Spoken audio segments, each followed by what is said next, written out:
sahabat Singgalilah yang baik hatinya. Insya Allah ini adalah kesempatan terbaik kita bisa bersua di sini. Tenangkan hatinya. Rasakan bahwa Allah bersama kita. Saat ini kita masuk ke level kesadaran ilahiyah yang keempat. Rencana dan kehendak Allah yang terbaik. Inilah kesadaran yang harus kita tumbuhkan, bahwa rencana dan kehendak Allah yang terbaik. Seringkali karunia ilahi datang tiba-tiba agar para hamba tidak mengklaim bahwa itu muncul karena adanya persiapan mereka. Ibnu Athaillah berkata dalam kitab Al-Hikam, ya, manusia berencana, Allah yang menentukan. Seperti itulah kehidupan berjalan. Seperti bumi yang mengelilingi matahari sesuai garis edarnya, seperti matahari yang terbit dari sebelah timur dan terbenam di sebelah barat, seperti pergantian siang dan malam yang selalu kita saksikan setiap harinya. Itu semua merupakan bukti keagungan dan kebesaran Allah yang maha mengatur. Al-Muhaimin. Allah lah yang mengatur alam semesta dan segala makhluk ciptaannya. Manusia berencana, Allah yang menentukan. Karena potensi yang diberikan oleh Allah berupa akal dan berbagai potensi diri lainnya yang diamanahkan kepada manusia, terkadang kita merasa hebat dan besar kepala, sering lupa tidak melibatkannya dalam mengambil berbagai keputusan penting dalam hidup kita, termasuk dalam urusan menjemput cinta, menyebut jodoh dunia akhir. Sehingga di kemudian hari kita merasa menyesal dan dekat dengan putus asa dengan apa yang sedang dan telah terjadi, disebabkan perbuatan dan pemikiran kita sendiri yang tidak memahami apa yang menjadi kehendak dan ketetapannya. Padahal Allah telah berfirman dalam surat Al-Baqarah ayat 216, boleh jadi kamu membenci sesuatu padahal ia amat baik bagimu, dan boleh jadi pula kamu menyukai sesuatu padahal ia amat buruk bagimu. Allah mengetahui sedang kamu tidak mengetahui. Manusia berencana, Allah yang menentukan. Seringkali kita berkehendak dan berencana didasari niat yang salah dan nafsu yang keliru, sehingga kita sering bersikap sok tahu.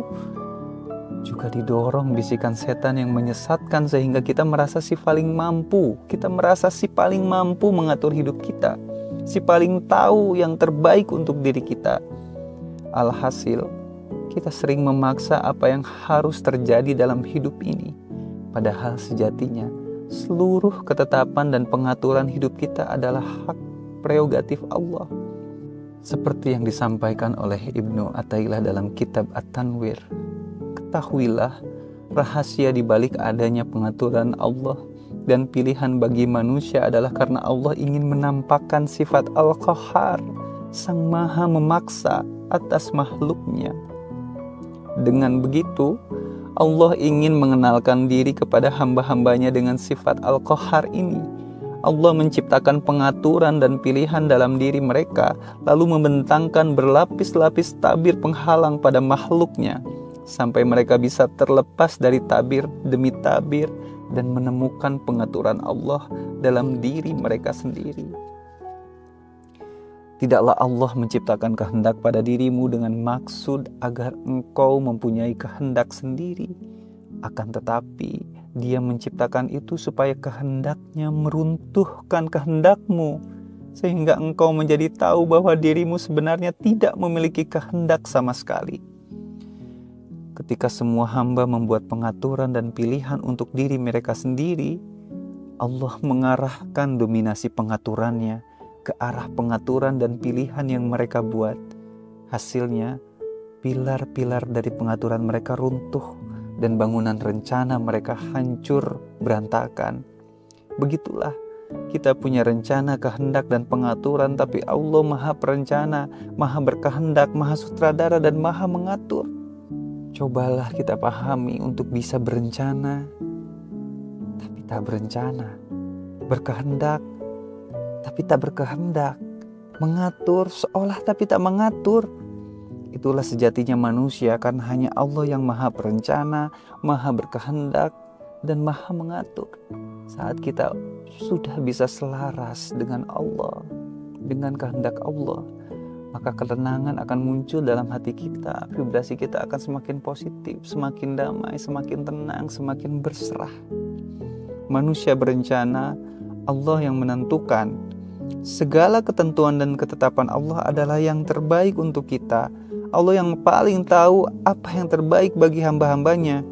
Tugas kita adalah menyelaraskan rencana, kehendak, dan pengaturan kita dengan rencana, kehendak, dan pengaturannya. Dengan itu kita membangun keyakinan bahwa rencana, kehendak, dan pengaturannya adalah yang terbaik. Rencana Allah lebih indah dari rencanaku. Pilihan Allah lebih baik dari pilihanku. Lalu, bagaimana cara kita menyelaraskan kehendak, rencana, dan pengaturan kita dengan kehendak, rencana, dan pengaturannya? Cara pertama adalah dengan doa. Kekuatan doa. Ya, doa adalah cara kita berkomunikasi dengannya. Berdoa dengan hati rela memohon petunjuk dan mengharap ridhonya. Apapun yang kita rencanakan, adukanlah kepada Allah. Kita mohon petunjuk kepadanya. Kita meminta dengan merendahkan diri serendah-rendahnya. Kita mengibah karena kita hamba yang lemah. Setelah itu kita berserah kepadanya dan memohon ridhonya.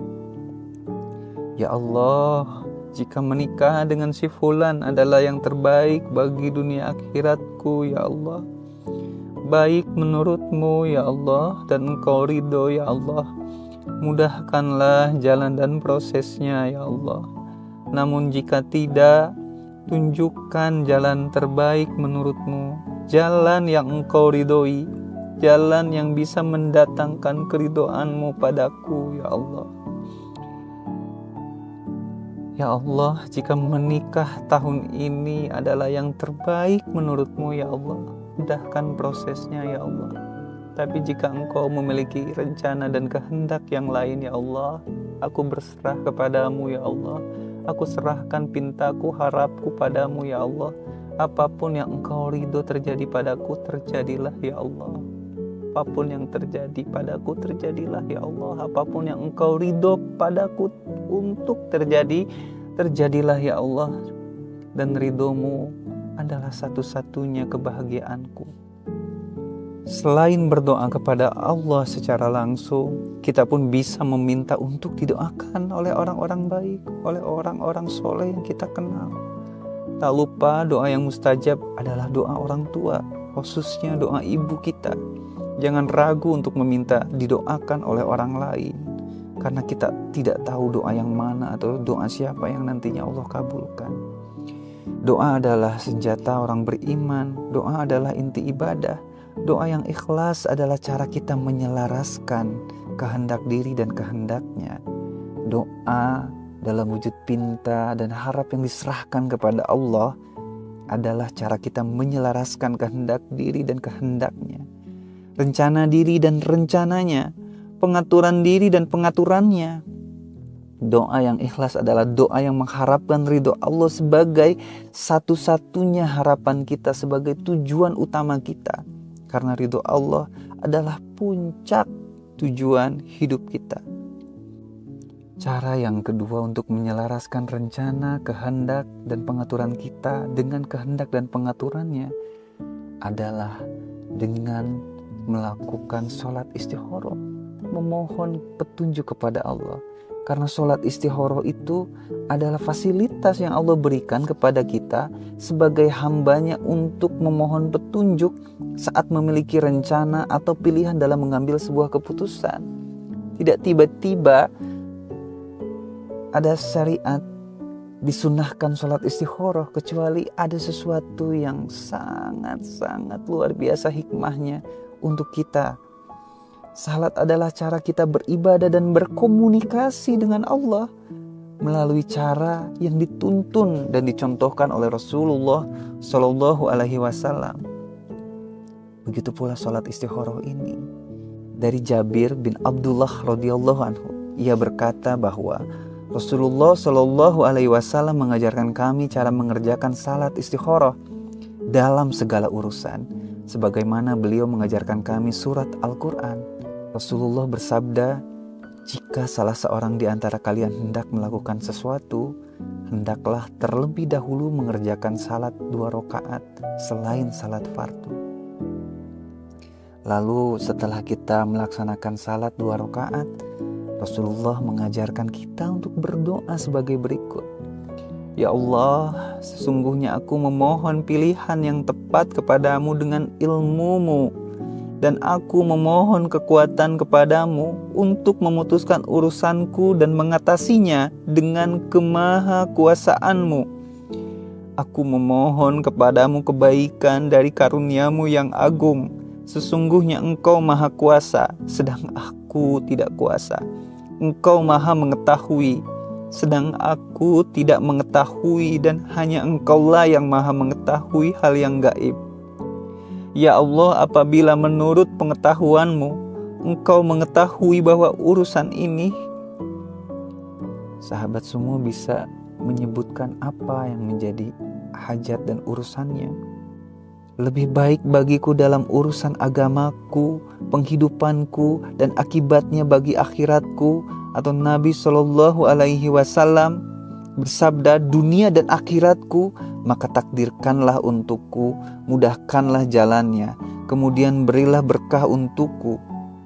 Akan tetapi apabila menurut pengetahuan-Mu, Engkau mengetahui urusan ini berdampak buruk bagiku dalam urusan agamaku, penghidupanku, dan akibatnya bagi akhiratku.